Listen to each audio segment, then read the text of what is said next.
Nakatakdang ipatupad ang Code White Alert sa mga pampublikong ospital sa Calabarzon sa December 23 ayon sa DOH. Alamin yan sa report ni Paul Hernandez.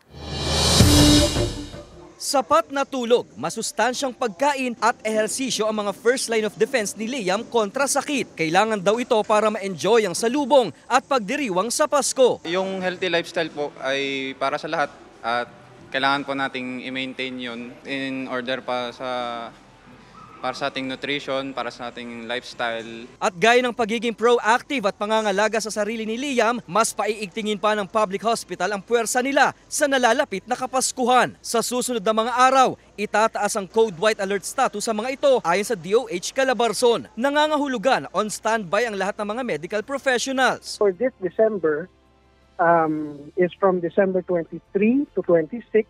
And another one is December 29 to January 2. Therefore, there are inherent hazards to all of these events.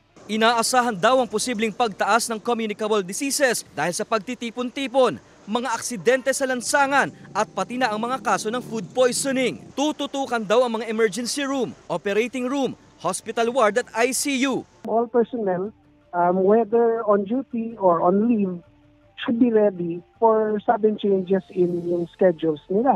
Pwedeng makancel ang leave, they should be within reach of the hospital. Ayon pa sa DOH, ang implementasyon ng Code White Alert bahagi ng advisory nila sa mga pampublikong ospital. Itinataas daw ito tuwing may mahalagang okasyon at aktibidad sa bansa gaya ng Semana Santa, undas at eleksyon. Kasama si Buhay Adante Jr., Paul Hernandez. Balitang Southern Tagalog.